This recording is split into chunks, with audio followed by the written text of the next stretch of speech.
It's time to pull those belts tight, race fans. The front stretch is coming at you, presented by Joe's Karting in Council Bluffs. Now, here's Dan Taylor and Dirk Houston. Well, good morning to you, race fans, and welcome to the front stretch, presented by Joe's Karting in Council Bluffs. It is online at joeskarting.com. Karting with a K, the newly renovated Joe's Karting. Not only the website is newly renovated, but also the track. So it's time to get back down to Joe's and see what everybody down at Joe's did to make things a little bit more interesting for you. Today's show got a great one lined up for you. Dirk, let's line it up for everybody. Thanks, Dan. In turn one, we're going to discuss Auto Club Speedway there, the race in California, recap that, and find out if we decided if there should be a yellow at the end of the race and let Kurt win or not. Turn two, we're going to have John Walsh in and talk about the long-term weather forecast here for the month of April. And John Walsh is a weatherman here at, here at Action 3 News, who's a broadcast partner here at with our company. In turn three, we're going to speak with Stan Cisar and get ready for the Spring Meltdown with the Nebraska 360 sprints. And turn four, we'll talk about a little bit of tips from Mr. Fantasy, Chad Robb, and we'll do an update on the Spring Meltdown contest. And thank you very much, Dirk. The show today, turn number one, brought to you by Kansas Speedway. Tickets for the SpongeBob SquarePants 400 night race. Saturday night, May 9th. Tickets are available now. Call 866-460-RACE, or you can visit kansasspeedway.com. Again, 866-460-RACE or kansasspeedway.com. Hey, Dirk, you know another way people can get tickets to Kansas Speedway? Yeah, they can call that Speedway. Or they can listen April 12th. That's going to be our first live show of the year. It's going to be after the Texas night race. We'll be able to talk a little bit of dirt track action. We're going to have Stan back in on the show that day. But the biggest thing of all, we're going to be giving out pairs of tickets to the Kansas Speedway race that night, that May 9th, that Saturday night race. What do we have to do to win those tickets? Well, I think we're going to play NASCAR trivia. So fans are going to have a little bit of an idea. They could play the NASCAR numbers game, which is, we could play it real quick. We'll do something really simple. Like, for instance, I'll say a driver's name, and you have to take that car number and add it together. So give me Brad Keselowski plus Kevin Harvick equals six, right? Because it's equals Trevor Bayne. Exactly. Yeah, and that's something else. Joe Koziski said maybe you should do that. So maybe if I actually get my little show prep butt in gear, we'll do that and see what driver plus what driver equals what driver. Maybe that'll be a fun thing to do. Or we can play the NASCAR nickname game, which there's nicknames. I mean, thousands of nicknames out there for these guys. So I say a nickname, and you have to tell me what driver that is, or vice versa. I have to say I say the driver, and you tell me their nickname. So we've got a couple of different contests. But the easiest thing to do, just listen that Sunday morning, April 12th. We'll tell you when to call. You call in, and we'll play the game. We'll give out a bunch of tickets to Kansas that weekend. So it should be a fun time. And thanks a lot to Kansas Speedway for hooking us up with those tickets. They've been great partners with us with setting all that stuff up, and booked our hotel rooms for that weekend, May 9th, and then the next weekend for Iowa Speedway. It's going to be a busy couple of weeks for us, but it's going to be a lot of fun. That's what it's all about, it's the fun. Make sure you get your hotel rooms and your tickets and your campsites and get everything ready to go for Saturday night, May 12th, the SpongeBob SquarePants 400 night race at Kansas Speedway. Easiest way to do it, just make sure you get your tickets, 866-460-RACE, or visit kansasspeedway.com. All right, Auto Club Speedway. Listen, this was gearing up to be one of those, oh boy, races, because Harvick and Busch just had this thing. I mean, they had it hands down. They led a ton of laps between the two of them. In fact, Kevin Harvick led 34 laps. Kurt Busch led 65 laps. Denny Hamlin led 56, and Matt Kenseth led 43. It was kind of a very uneventful race for a majority of it, and then the end happened. Yeah, I mean, that's typically, what the NASCAR race comes down to. You can take your nap for the first, 95% of it and just watch the end. And that, we've had some great racing action so far this year. I would say good racing action. I guess I wouldn't call it great. But as these teams kind of figure out the new aero packages and the drivers get used to the new aero packages and the new rule packages, but it's come down to some pretty good finishes. This race, let's just go ahead and cut right to it. The second to last caution, when and maybe you could clarify this with me. I've been listening to NASCAR media all week and obviously following on Facebook, and everyone's talking about that mysterious caution that brought out the second attempt at the green-white checkered. And this mysterious piece of debris that was at the end of turn 2. Wasn't that the back end of Kyle Larson's car? Yeah, but they're talking about the first one. Oh, okay. The first one, because all they did when they flashed something on the track, they just showed it looked like a piece of tape. Yeah. And, I mean, with my dealings with NASCAR, they never threw for a piece of tape. It could be a wad of tape. If that was determined it was tape, they never worried about it. And Steve O'Donnell came out and said everything that we had was telling us that was a piece of metal. And, in fact, somebody did end up hitting it on the caution lap. So it ended up being a good thing they called that caution. And then, you knew that was that those guys who took 2 tires were in a world of trouble. I believe that was Tony Stewart and Jeff Gordon that took 2 tires on the restart. No, it wasn't. There was a whole bunch of them took 2. That was that earlier restart. Yeah. With 15 laps to go. Crossed around. I guess I should have done a little more show prep before, but no, they 2 tires was the right call. You know, if Brad doesn't get the break and come from 16th to 6th, yeah, you know, in 2 turns between turns 1, it's finish line and turn 2. And that's the great thing about Auto Club is there is so much room for those guys to race. Yeah, I mean, there's 12 grooves on that track. I talked to Chad Robb last week, and I said, is there 3 good grooves? And I think you just said it there. There is 12 grooves, because they were even going down below the white line at times. All 4 tires below that white line, down on the apron, trying to find as much racing room as possible to slide up. But you saw at the end where Kurt tried to do that without any tires. Yeah, and he piled it down into 3. I mean, boy, did he drive that baby down into 3. And I just saw it right away, because, I have a tendency to root against Brad Keselowski. I don't know why, but I do. And I saw him drive. I saw Kurt driving it down to 3, and I said, "Oh man, he's lost it." And then as they're going along the front stretch, I thought, "Oh my God, Kevin Harvick's going to keep the streak alive." Yeah, well, you also, I mean, I know you're a Stewart fan, so you're rooting for the Stewart team car, I guess. And he's just having a rough time. It was Greg Biffle who I was thinking of when they did that second to last restart.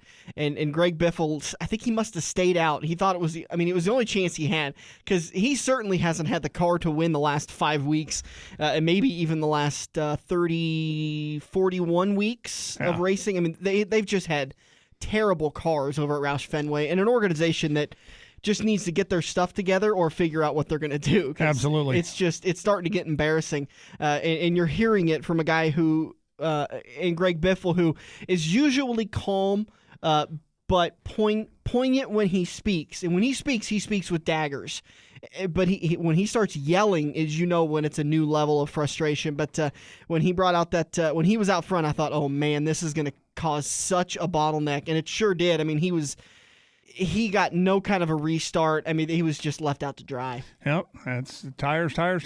Your top 10 at Auto Club Speedway. Brad Keselowski leads the last 2 turns, which, frankly, that's really all you need to lead, and gets the win at Auto Club Speedway, punches his ticket for the postseason. Kevin Harvick continues his streak of 8 straight races in the top 2.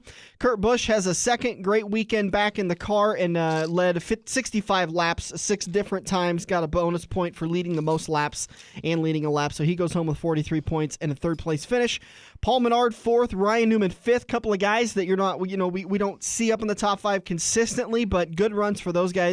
Dale Jr. 6th, Joey Logano 7th, Martin Truex Jr., another continuing streak for that team and the Furniture Row Racing team in the 78 car. Jimmy Johnson 9th, and Jeff Gordon rounds out the top 10. Cars to note that had rough days. Sam Hornish Jr. thought he was told he was cleared by his spotter. Turns out he wasn't quite cleared. He finishes 43rd. AJ Allmendinger, who has had a great 4 weeks to start the season, didn't have such a good day. Engine problems during practice, and then again during the race. Right off the start, there was something wrong with it. I think it was down a cylinder. That's what he said. Then Greg Biffle finished 32nd, Matt Kenseth 31st, Clint Bowyer 30th, Denny Hamlin 28th.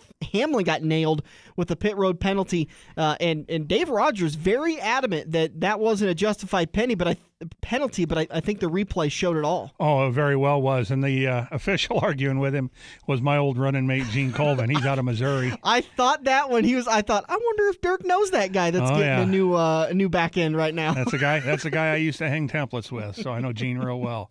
unjustified, but Dave Rogers doing what he has to do to plead his case. Kyle Larson finishes 26th. Who was the other car they got fined for a loose tire? Was that the 22? Yeah. And that was kind of one of those on the edge calls. I agree they could have gone either way. That was a lot. Well, at least they're calling them. Yeah, it was. They hadn't called them for so long. Yep. The guys will get used to it. So that is your results from Auto Club Speedway. Kevin Harvick continues to lead the way as far as the points is concerned. 28-point lead over Joey Logano. Martin Truex Jr. is in third. Dale Earnhardt Jr. fourth. Brad Keselowski fifth. Ryan Newman, Jimmy Johnson, Casey Kane, Paul Menard, and Eric Almirola round out the top 10. Harvick, Logano, Johnson, and now Keselowski are all locked into the chase, all with wins. Kevin Harvick has 2 wins on the season. Good spot to be in. Okay, that final lap. Everyone's been talking about it all week long. Dirk, from the official side of it, what do you think? Good call, bad call with not throwing the caution on that last lap? My personal opinion is when you're putting the driver's safety at risk, and again, we couldn't see exactly where Biffle was at. They never really showed it. He was in the middle of the pack, so there's a lot of cars coming at him, but we really don't know if he was at risk, but I err on the side of caution. I say throw the caution right then and there. Yeah. I'm not a Kurt Busch fan, so I don't have a dog in that fight of it. Mm-hmm. I know Brad. I'm glad Brad won. I like Brad. But without a dog in the fight, I'm not trying to pay favoritism. I just think it was the wrong call. I thought it looked a lot like a Saturday night, Friday night dirt track race call where, I've expressed my frustration with these drivers during the feature event that are at the back of the pack and they spin on their own or they spin for some reason and they wait for them to throw the caution, to bring out the flag, to not go a lap down, to not be a half a lap behind. And that frustrates the heck out of me.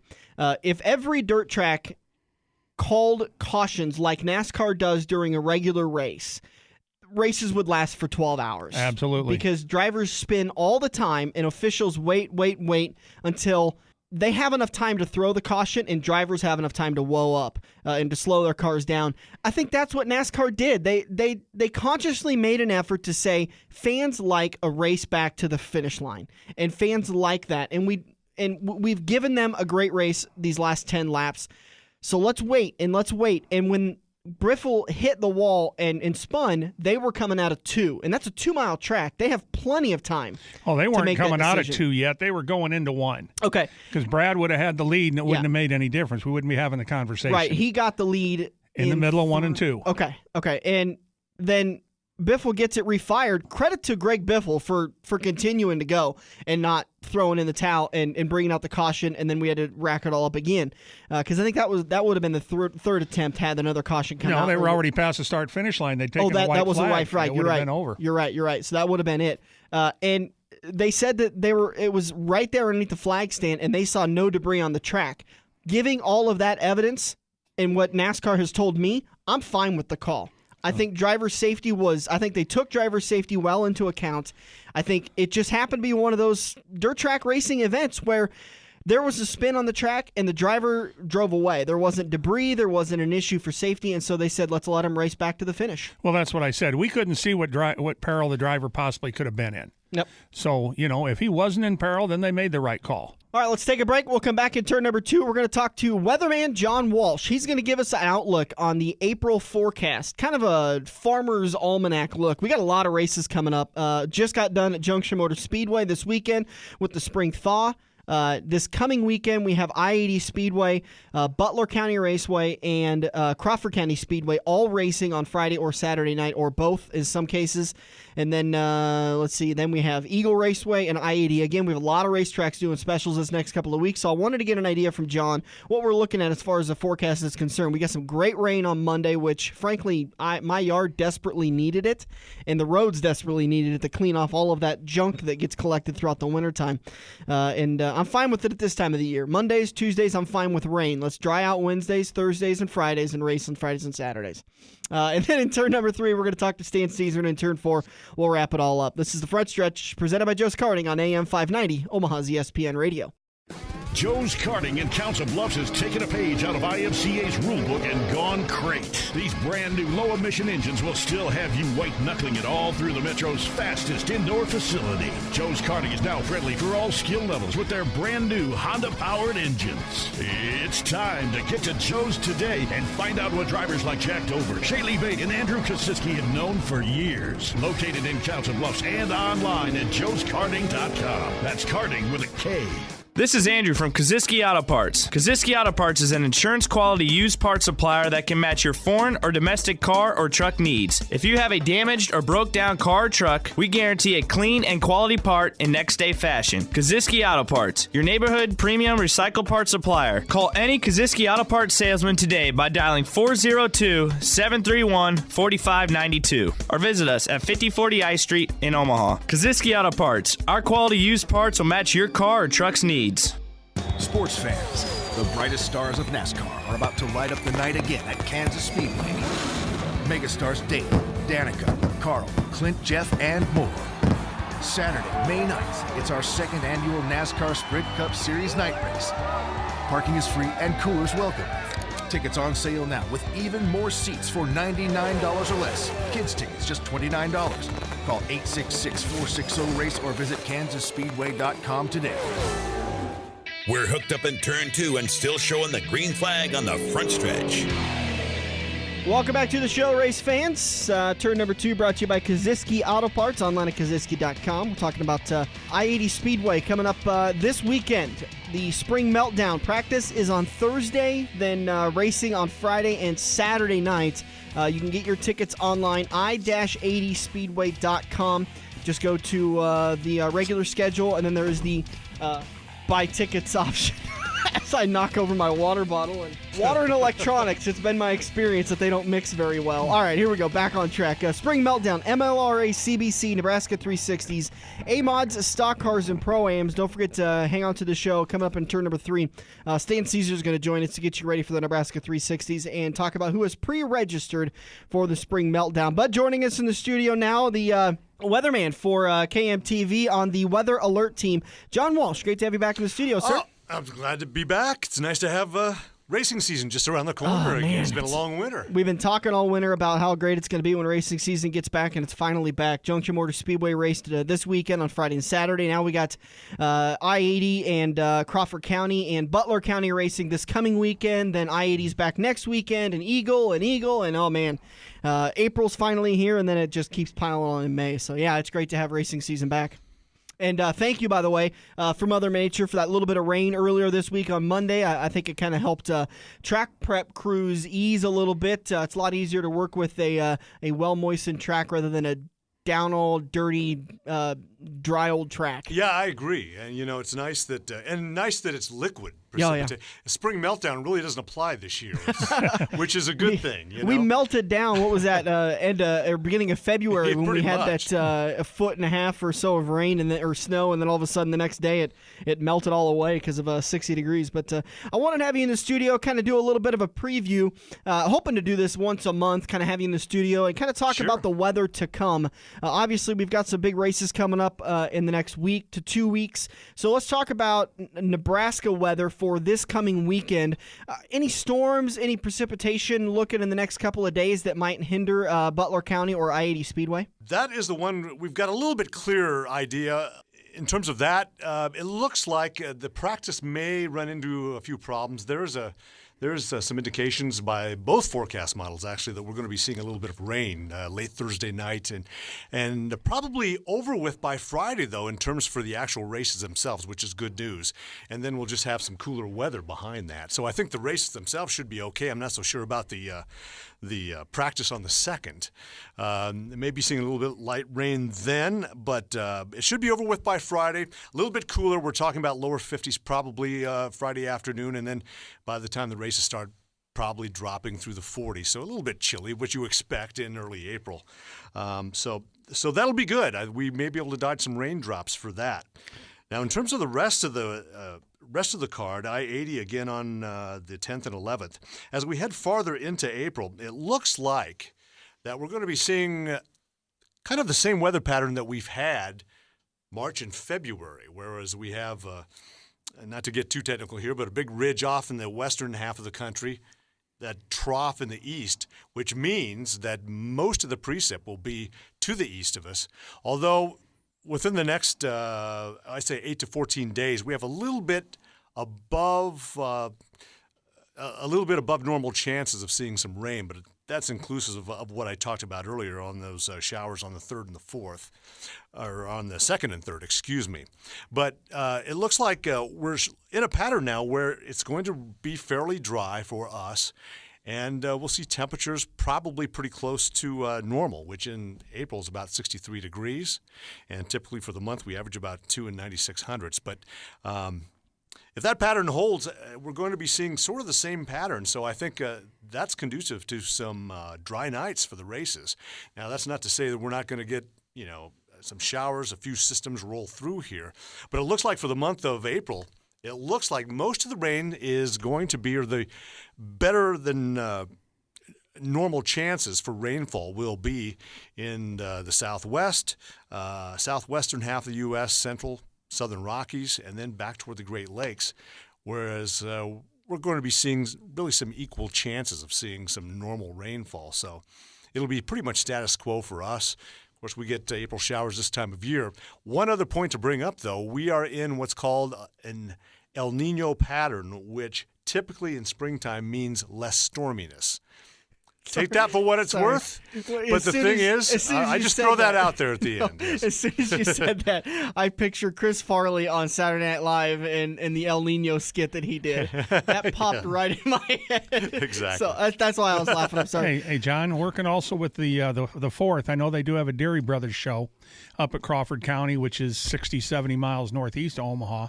Is anything going to be going on up there, or are they going to be good to go? No, I was kind of including Crawford County with that. So for both. Let me clarify again for I-80 and Rising City. There may be some rain showers late Thursday night. Should be over with by Friday morning. And for the race cart on Friday night, should be dry. That also includes Crawford County as well. Mm-hmm. Okay. And then we'll see some maybe a little dip in the temperatures heading into that Friday and possibly Saturday. But for the rest of the weekend, Saturday night and into Sunday should be fairly mild. In fact, we'll warm up after that. So. I just know we've got some IMCA cars in the area that'll be legal to run that Dairy Brothers show, so just wanted to make sure they knew what was going on up there. That's the way it stands as we see it right now. Now that's 10 days out, as I said, and so that's something we'll keep a close eye on it. But and the models are subject to change during that time frame. But for right now, 10 days out, you can get sort of a generalized feel for how things are going to be shaping up. And they're pretty much in agreement in terms of having that rain come through Thursday night or ending by Friday. So that's a good thing. If they're in agreement, that usually means they're locked into it, and so that's a good thing. Back half of the month, Eagle Raceway kicks off their schedule with races on the 17th, 18th, and then again on the 24th. What are we looking at for at the end of April? It's tough to predict about a month out, but you have some models that are kind of maybe talking a little bit of moisture. Yeah, as I say, we're going to be sort of setting up in the same pattern that we've had, which has been dry for us.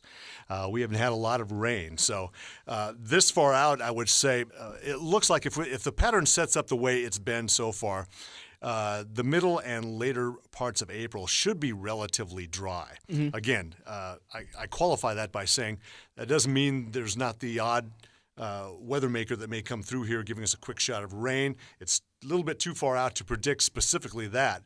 But I'm talking about the general pattern itself should be drier, or as it's been the past couple of months, and a little bit warmer as well. So I would say heading into the middle part of the month for the races at Eagle, and even toward the end of the month, it looks like it's going to be similar to what we've been seeing lately, which is a good thing in terms of getting those race cards in. Let's just keep Mother Nature locked up in rehab. Absolutely. I agree with you 100%. John Walsh, what's the best way for people to follow you on Facebook and Twitter? Do you handle in those? Oh, yeah, absolutely. I tell you what, John Walsh, weather on my Twitter account, and I'll be mindful of that too, and get things out during the race weekend and stuff too. I'll update that and continuously give updates over the course of the racing season. So you can check that out, and also we're on Facebook and hamtv.com, all of that. We post all of our information there as well. So we'll just try to keep the storms away for a while. And I know it's early in the season, but any races you're eyeing, you're going to try to make sure and get to this year. And I know you talked about you're a big dirt race fan, but you haven't got to get to any for a while. So. It's tough because my schedule, you know, I've got to take some days off to that. So I'll just sort of take a look at the schedules and sort of pick and choose and take some weekends off. I got some vacation time. Silver Dollar Nationals, baby. Yeah. 17th, 18th, and 19th. Really? Okay. Of July. Of July. I'll have to give you here. I'll give you a flyer for it. I printed about 50 of those things off, and so I've got a few to hand out to some friends. Great racing action there. They do it. I can't say enough. It begins to be a little bit of he's just taking care of a sponsor, but man alive, that is some great racing action they've built up there at the Silver Dollar Nationals.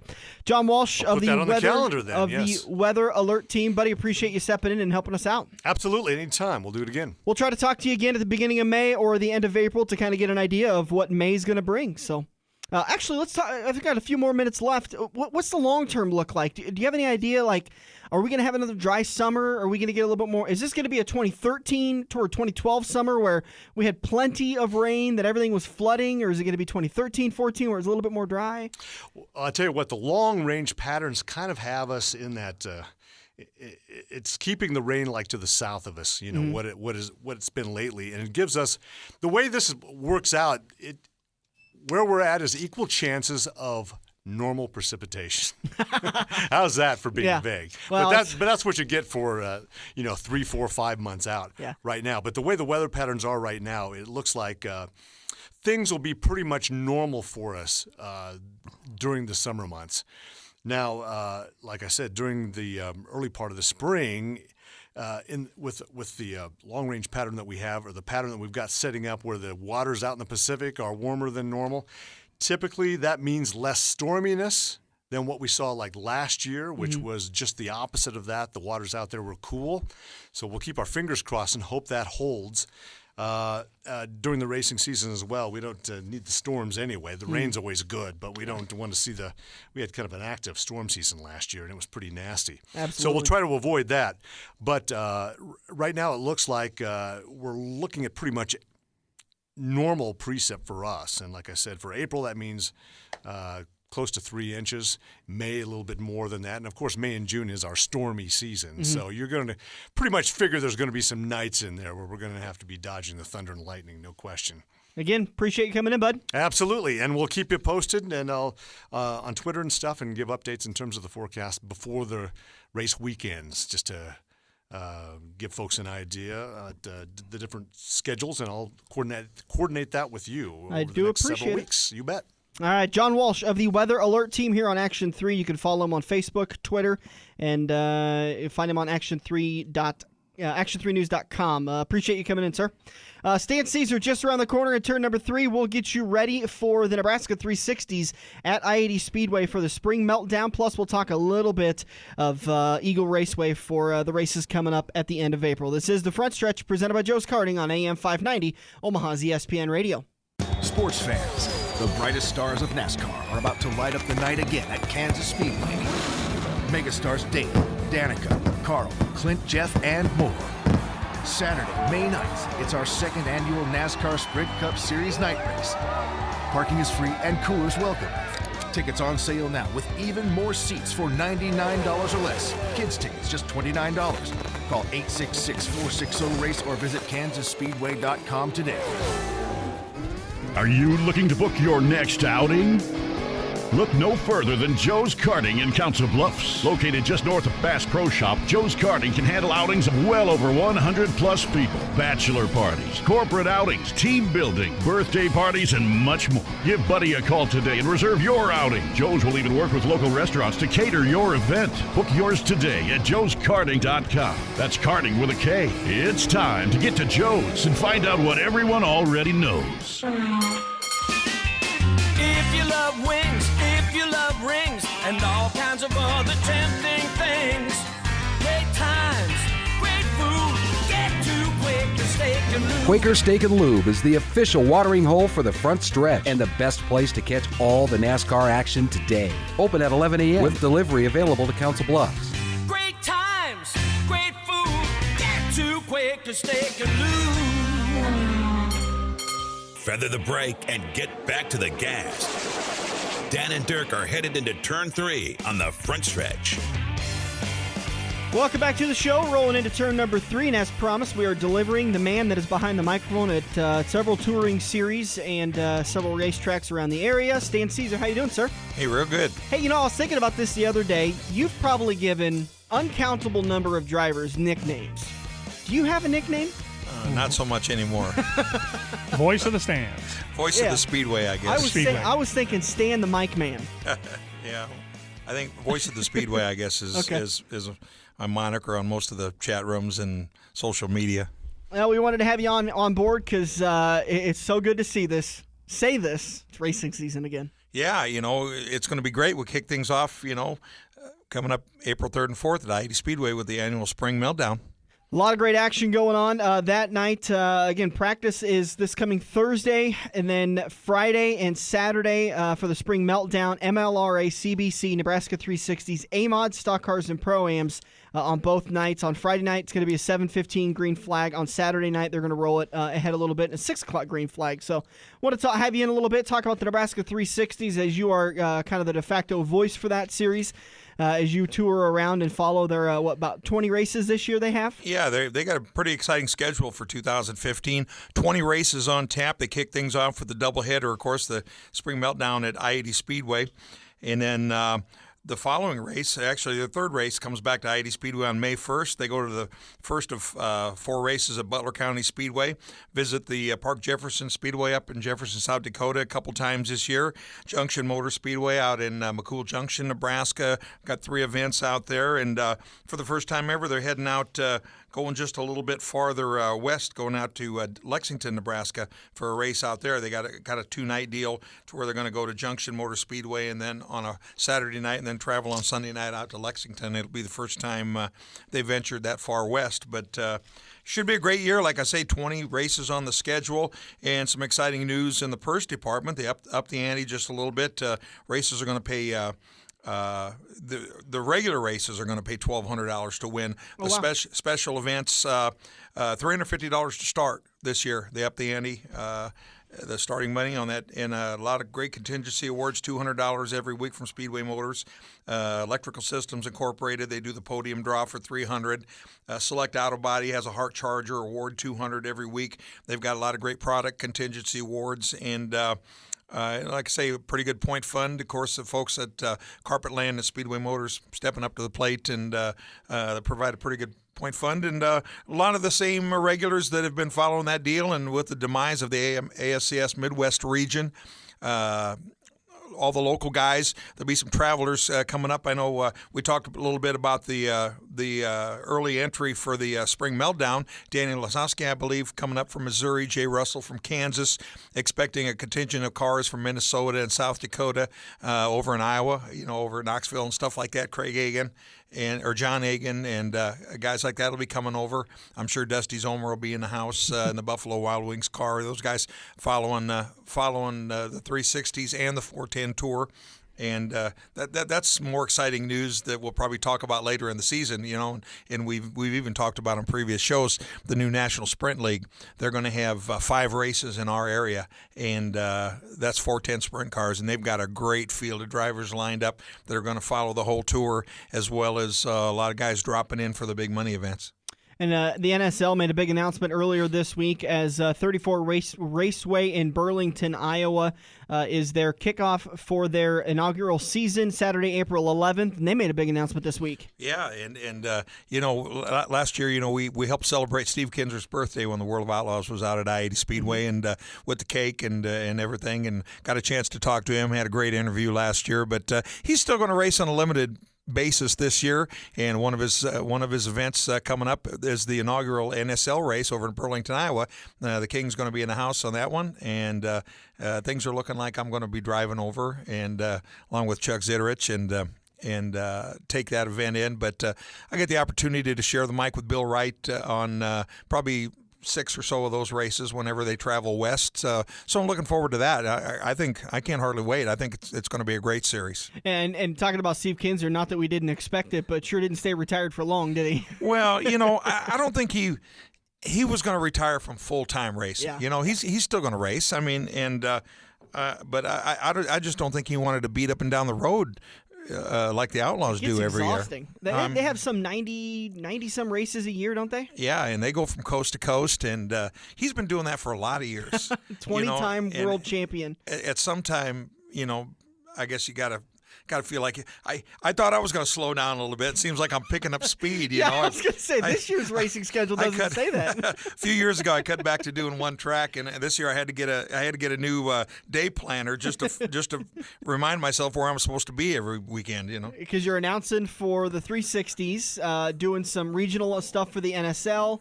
Probably, are you doing some touring stuff for the 305s? Well, the Sprint Series in Nebraska. There's going to be a 9-race series there. Some of them are going to be at Eagle Raceway. There's going to be one at I-80 Speedway. We go out to Columbus, Nebraska, US 30 Speedway a couple times, once at Butler County, and I believe a couple races in Beatrice. It's going to be a fun series and give the 305 guys a chance to race for a second points series for IMCA national points.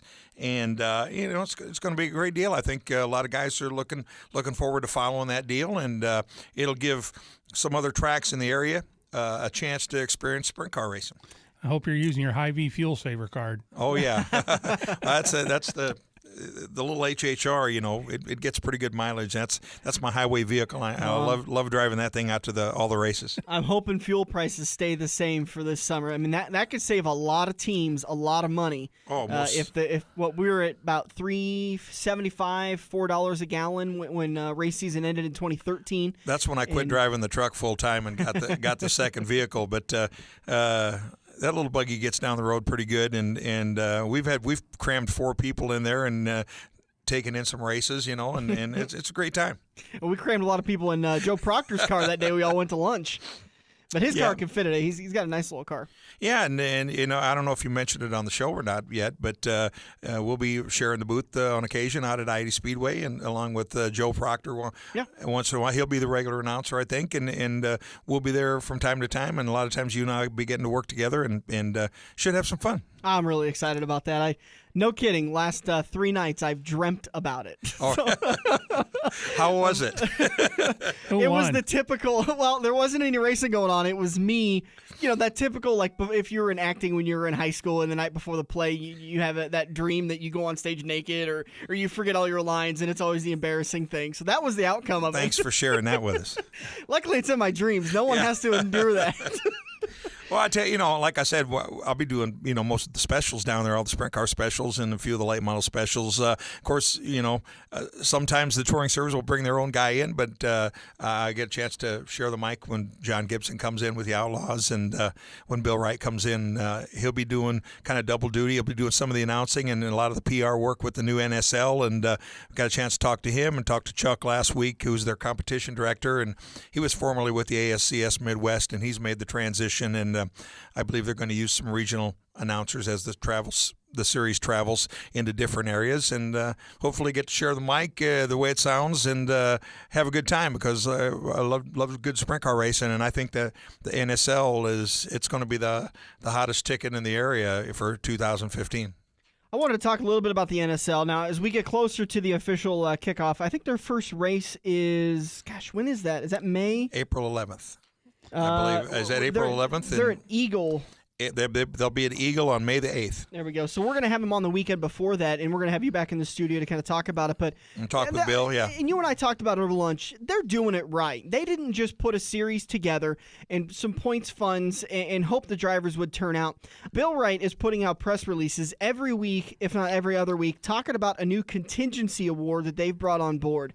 And they're really doing a lot to help the drivers offset costs of travel. Yeah, you know, every little bit helps, and you know, we're on board with some contingency as well. You know, one of our companies, Speedway Graphics, is on board with the From the Tail Award, and that's going to give some gift certificates out for the last qualifier for the night's A main event, and then out of those guys starting in the 24th position every week, whoever passes the most cars during the season-long events, and we'll get a free, some free lettering for 2016. You know, just a way to give back a little bit. We do a lot of race cars every year, and help the guys get down the road a little bit, keep the cars looking good. We love to see good-looking race cars on the track. I'm telling you, I was reading that press release, and I'm like, that's a really cool award. That's a good idea. And then I was like, wait a minute, that's the Stan Cisar I know. It's just kind of funny to see a press release and a guy who sits in the studio with me every once in a while, and I go to lunch with on a press release. Yeah, well, like I said, we've been involved with a few different series. We give out contingency awards, and like every year at Eagle Raceway, give out the most improved driver awards. And like I said, guys race hard. They're there every week, and be able to give back just a little bit and help everybody out, and it's a great deal. So we'll be seeing you at I-80 Speedway for the Spring Meltdown this coming weekend. Again, opening practice is on Friday, and that we talked to John Walsh in the last turn. So there may be some thunderstorms or some showers Thursday night into Friday morning, but things should clear up, and we should be fine for racing on Friday and Saturday night. Again, MLRA and CBC late models, Nebraska 360s, A-mods, stock cars, and Pro-Ams. What can you say about the late model show? That's one of the top shows. I believe it's a Silver Dollar Nationals qualifier, and last year's winners, I believe Rodney Sanders and Terry Phillips picked up the wins in 2014 on those 2 nights of racing, and had great racing. In those are the touring late models, and it doesn't get any better than that. And it's kind of a big deal. It's gonna build up and qualify some of the local guys and the regional guys for that Silver Dollar Nationals, and they've done well. And fans are going to notice a lot of changes out of I-80 Speedway this year. Joe and Steve putting a lot of money back into the track to upgrade the fan experience, the concession area, the bar area, the restrooms, all that kind of stuff. Yeah, and they haven't got the elevator in yet for the announcers. But and by the way, we are taking donations. We are working on that. For the O'Keefe elevator. We will take a grain elevator if we have to. I'll take an auger. Just hook me up to the auger and I'll shimmy my way up. Yeah, it's not that bad. I think 72 steps up to the top, so. It's going to be a nice change of pace. That was a long walk up to the Crawford County Speedway announcer's booth, so that was my workout for the year. But yeah. I've only been up to the top of that once. There about 15 years ago, we caroled scaffolding up there. We talked about years ago when I first announced at I-80 Speedway back in the early 90s when Rich Bellino owned the track, and I was the only announcer down there, and we ran like 5 classes of cars and did a trophy presentation after each feature. So after the feature was over, we'd go down and jump down on the track, do the interview at Victory Lane, run all the way back up the stairs, do the next feature. When it was done, run all the way back down the stairs, do the Victory Lane interview, and run all the way back up the stairs. However, I was quite a few years younger back in those days, but good cardio that day. It got me here. Yeah. I'm still kicking, Don't plan on quitting anytime soon. Stan Cisar, we always enjoy having you in the studio. Great. Good to talk to you, Dan. Look forward to working with you in a couple weeks out at I-80. Yeah, I'm really excited about it, too. It'll be a fun time. And make sure to head over to actionsigns.com or speedwaygraphics.com. Posters, flyers. You guys do business cards, too, don't you? We don't do business cards, but we do all types of vehicle lettering, a lot of race cars, a lot of commercial signage, anything just about it's non-illuminated type signage, a lot of banners, a lot of real estate and construction signs, but a lot of vehicles, and it's been a revolving door there lately, which I'm certainly not complaining about, but trying to keep everything scheduled and get everybody's race car done. Matter of fact, about 10 minutes before I headed out to the studio, Jack Dover just dropped his car off, and so hopefully it'll be done by next Friday night. So yeah, is he talking about coming out for the Spring Meltdown? Oh, most certainly he'll be there, and he's driving this weekend in Wichita, Kansas, but he's driving a car owned by Chris Bowers. Matter of fact, it was the twin to the car that he won the Race Saver Nationals in last year. Oh, okay. So. All right, so that'll all be happening. Make sure to follow us on Facebook for information, and you can friend Stan. You can follow Speedway Graphics or Action Signs. Stan, thanks so much for coming in, bud. Great. Good to see you guys. Yep.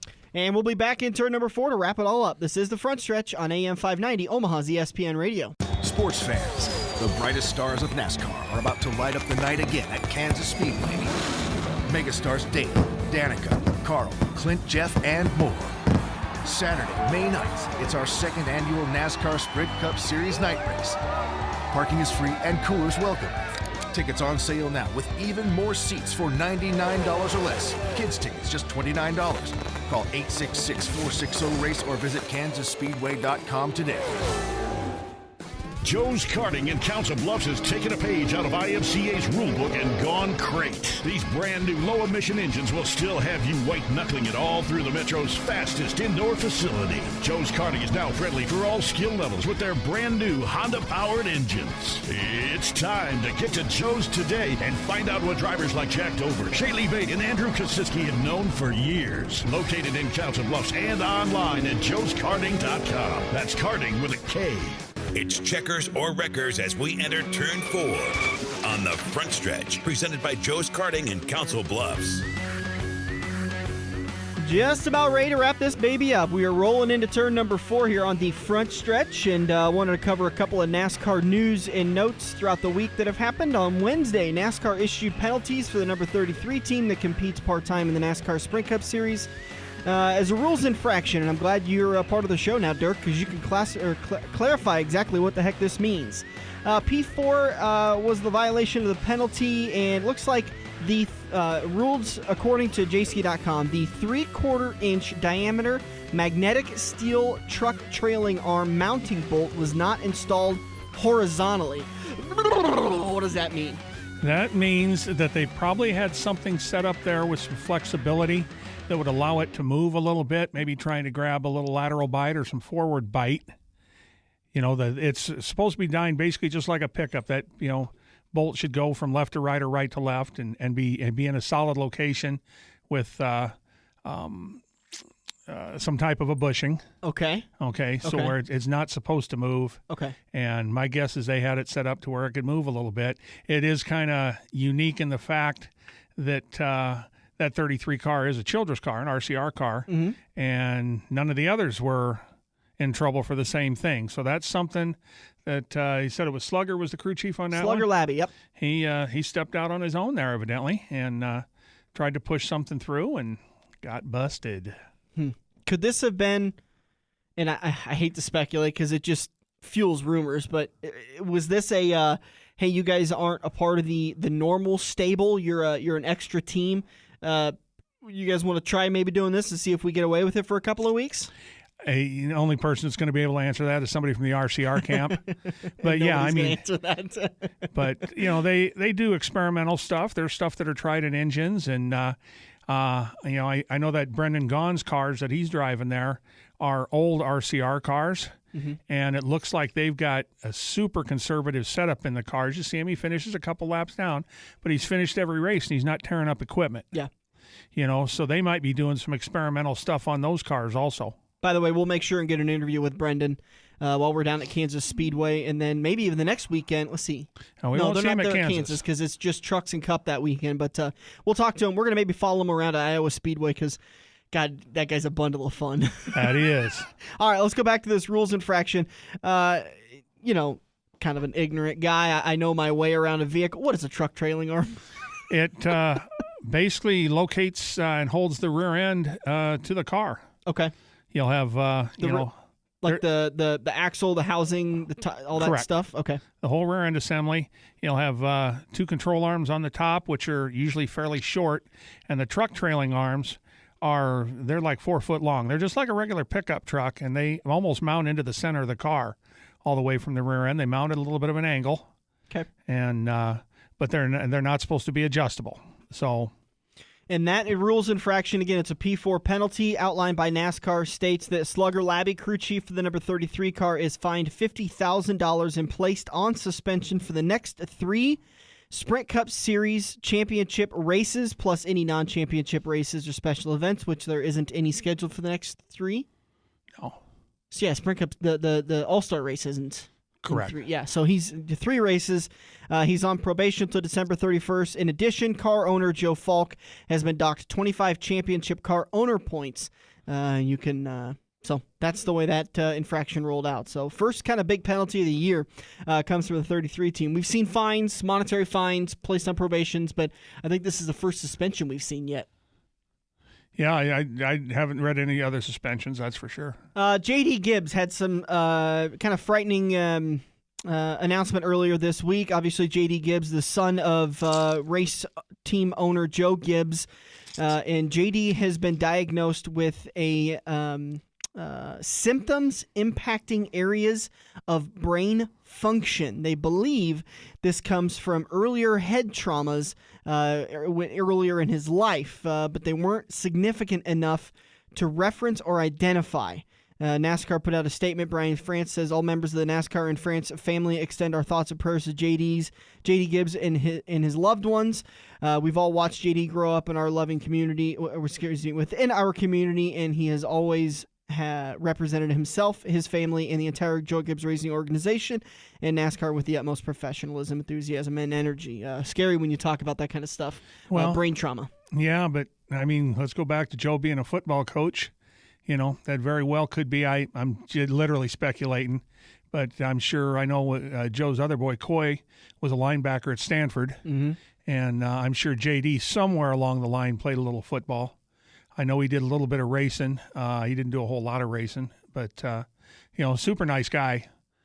So you hate it when the nice guys finish last type thing.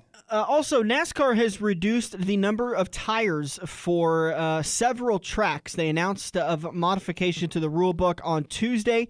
The Sprint Cup teams, they're reducing the number of tires teams will have for a Cup weekend, and this includes Martinsville this weekend, Dover, Pocono, Michigan, Sonoma, Kentucky, New Hampshire, Indy, and Watkins Glen. They figure that this will save teams up to $20,000 just by this alone, because each set of tires costs around $1,900. Yeah, that's about right. They are talking about possibly reducing the number of tires for Talladega. For more races through Richmond and on in September, and that could help teams save another $10,000. Doesn't seem like a lot in the grand scheme of an organization, but $20,000 here, $30,000 there. That's another person working at the shop that could be that cutting edge. Yeah, but you won't see the money go there. Believe me, if they need another person at the shop, they're not going to spare the expense. They'll hire them. Big news for today, Chase Elliott making his Cup Series debut. While we've got a little bit left in the show, let's talk about that. What are your thoughts on the Chase Elliott making his Cup Series debut in the number 25 for Hendrick Motorsports? Well, yeah, for Hendrick. Well, it's going to be a learning experience for him, and one of the reasons why he's making the debut there is Xfinity Series doesn't race Martinsville. So he has never been on that track. Well, I take that back, because he was probably on there in a truck. So he's probably been on the track. Yeah. But, that's why they go ahead, and try and break a lot of these young kids in at Martinsville in the Cup cars, because they haven't been on there in a car. Plus, it's a grueling race. It's 500 laps and 2 U-turns, so that's 1,000 turns. That's a lot of concentration. I don't think anybody expects him to win this weekend, but man alive, wouldn't that be some story? His Cup Series debut, and Chase Elliott walks away with the win. It'll be some story if he finishes in the top 15. You're absolutely right. That is a track that it eats you alive. And frankly, it's a track that qualifying actually means something, because at these other tracks, Auto Club, the super speedways, you've got a lot of time. You've got at least 30, 40 laps until your first green flag pit stop, and you've got time to work on the car. So you just need to be close. You need to be good, but you need to be close. Martinsville, you got to be dang close, because they'll start putting people down in 10, 15 laps. Oh, easily. And you just wait until the end of the race and see how much of his yellow stripe's still on the back bumper. Absolutely. Let's see what else. Let's talk tips. Let's transition to tips from Chad. Fantasy tips for the STP 500 at Martinsville Speedway. I saw a joke earlier this week on Facebook that it ought to just be called Hendrickville, because I believe, was it you that was telling me that Hendrick has put his engines in victory lane the last 7 races? Well, he builds the Stewart Haas motors. Right. So between the Hendricks cars and the Stewart Haas cars, they've won 7. Let's see. Chad says Martinsville is a paperclip-shaped racetrack that is very hard on brakes. The key to winning this race will be the drivers who can roll through the corners and get into the gas quickly down the front stretch and the back stretches. Don't want to talk to Captain Obvious too much here, but yeah, the brakes are a big deal there. They literally go through a set of brakes just in practice. And they'll have brand new brakes, brand new rotors. Everything will be all brand new on the car. Come race time, they run a huge rotor all the air ducting. And that's another thing when you start banging on these front ends and you start blocking up that ducting. They run, some of the ducting actually runs to the beads of the tires because the heat transfers, through the wheel and everything. So, heat in the front is a big deal. And they run special brake pads and rotors, almost double the size what they normally run at these tracks for this track. Oh, they're huge. For this they're in just Bristol. Gigantic. Sleeper pick this weekend for today's race from Mr. Fantasy Chad Robb is AJ Allmendinger. AJ finished 4 of the last 5 races at Martinsville within the top 11, and AJ's having a really good year. Take Auto Club and the engine issues out last weekend. AJ's having a very solid year. AJ was on Race Hub this week, and he talked about, the start he's had to his season. He's really looking forward to Martinsville. He knows they had the engine problem in California. Like he said, that's the only thing that's even slowed us down, because they were talking to him about possibly running a double Memorial Day weekend with running Charlotte and with running the Indy 500. And, he advised everybody that nobody's contacted him about that. And he says with the start he's got on this Cup season, he doesn't want anything to jump in the way of that. Yeah. Chad's pick for today's race is going to be the 15 of Clint Boyer's 6 consecutive top 10 finishes at Martinsville Speedway. Other drivers he recommends, the top, obviously, Jimmy Johnson. And then Kurt Busch is second. Kurt's on a good run the last 2 races since he's gotten back from his suspension. And I think he's on a tear to prove that he deserves to be in the chase at the end of the year.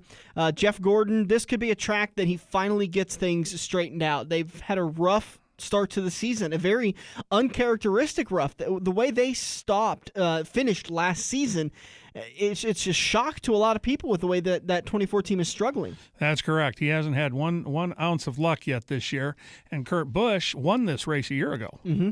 And mind you, I was actually going to watch back the recap that I found on YouTube, and Brad Keselowski very good at this track also, but he got involved. He was involved with Kurt Busch on pit road and pretty much ripped that front end off of the 2 car.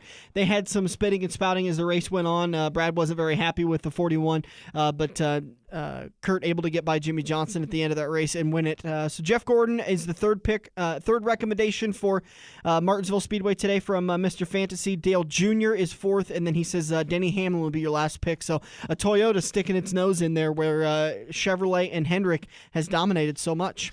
And you've got a lot of racers that have not had a bunch of luck. I know Carl Edwards has never really done a bunch at Martinsville. Matter of fact, I really can't think of a Roush car that has. And I don't think that Matt Kenseth has done a ton there.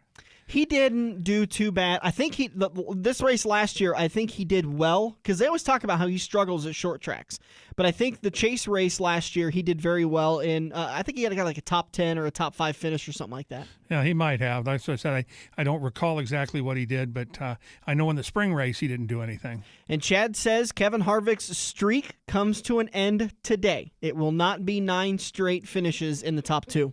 Well, I don't think Kevin's had a lot of luck in the Cup car at Martinsville. He's had a lot of luck in the trucks. Mm-hmm. He's won truck races there, so he knows what he needs to get around there, but will he get it done or not is another story. And that's the way that goes. Green flag today. Keep in mind, if you are looking for the race on Fox, you're going to miss out because the race, for the very first time, is on Fox Sports 1.